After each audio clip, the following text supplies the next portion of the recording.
Hi guys, this is SDJRSNF88 speaking with a look at my latest micro layout constructed inside an A4 box file.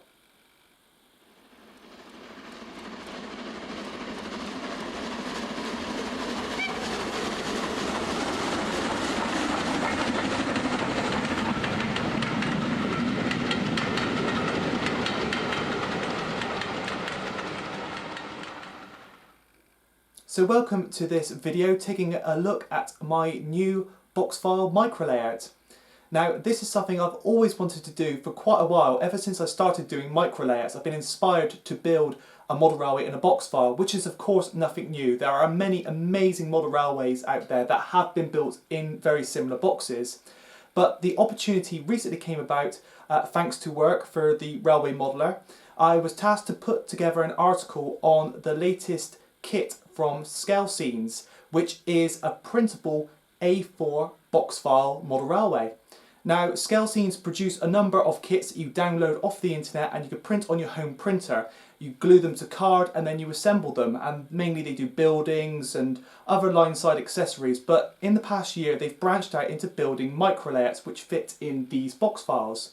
They've done a sort of a concrete works one, which is sort of a modern industrial scene, but they've just released a canal wharf, which is very sort of Victorian-esque, industrial steam era layout, which is right up my street. So anyway, I was tasked to put together this article, which is coming out in the November 2020 issue of Railway Modeller. So do grab yourself a copy when that is available. But yeah, basically I had to assemble the layout, put it together. It's great fun. It does take quite a while, but the results are well worth it, as you are about to see. So anyway, without further ado, let's assemble the layout.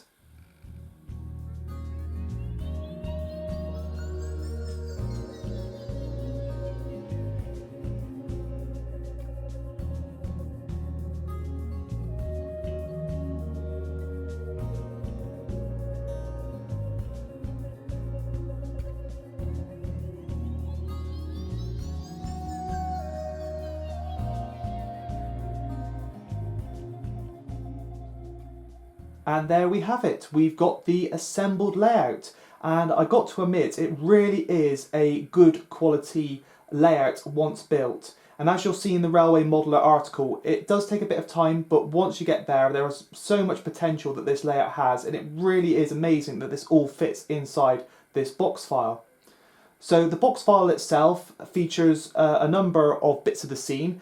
This includes the actual quayside, which you can see I've inlaid the track into the actual quayside itself, which is a bit of a challenge, but it is great fun and it really does give this lovely effect, especially with a tiny little bit of weathering as well.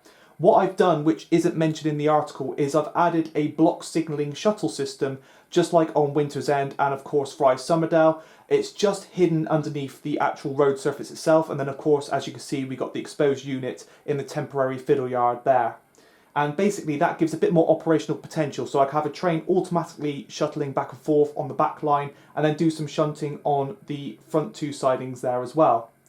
We also have the water, and this basically is a photographic sheet that you put down and then you add PVA on top to give this lovely water effect. I've added some woodland scenics foliage in here to make it look a bit more natural and a bit more gungy like you would expect from an industrial canal. The lid of the box file opens up, and as you can see we have this wonderful back scene. This also includes sort of an autumnal scene, so as you can see I've blended it in with the woodland scenics foliage on top of one of the retaining walls there. Now there are three main buildings. We've got a little workshop to the right, and then we have a two-part sort of building which forms this sort of large warehouse, one of which goes up against the back scene with a water tower. Now all the buildings along that back row have Velcro strips on the back, as you'll see in the article, and they basically hold the back scene up, which is really quite a clever idea. And then of course we've got the main sort of warehouse and the sort of the grain chute or hoist, which goes over the canal edge there, and of course it spans over the railway line as well. Now the great thing is it does give you the option to continue the tracks on through there, so you can have another Fiddle Yard, so there's even more potential for an even larger layout. Now all these buildings are made from card and various thicknesses, and you basically print off the paper and glue it to the front, and you basically just assemble it a bit like a Metcalf kit. It really is good fun. Of course, it does take a bit more time, as mentioned, because you do have to cut each individual component out. But these buildings have plenty of potential, and with a bit of weathering like I've done and added a few things like the guttering, it really does sort of bring the whole scene to life. I've also added a few other details, such as the mooring points for the barge. Now these are from Scale Model Scenery and they are 3D printed, and you just paint them up and they are wonderful, and they fit in on the little printed areas that are included in the kit, so they really are ideal for this scene. We also have the Wheels Yard crane. Now this is a lovely little kit to put together, and it is recommended as part of the Scalescenes kit, and it really does fit in there really nicely. It does include a base for it to sit on, so you can add that to your scene, and it gives the effect that you can sort of lift stuff off the barge and onto the waiting trains there as well, or vice versa.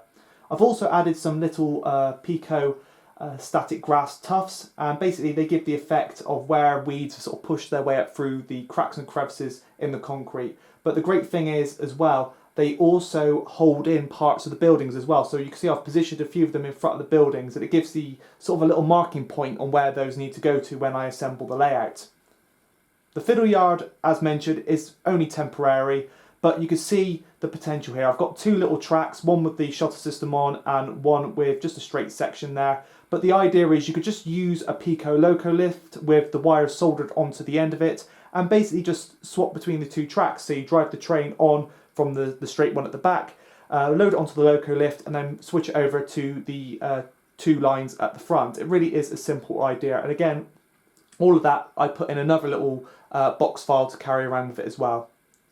So I guess it's the moment that you've all been waiting for, which is of course seeing the layout running. So without further ado, let's get some trains moving.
So I hope you enjoyed this little running session. It really is a quirky layout, and there's a lot of operational potential, especially with the built-in shuttle system.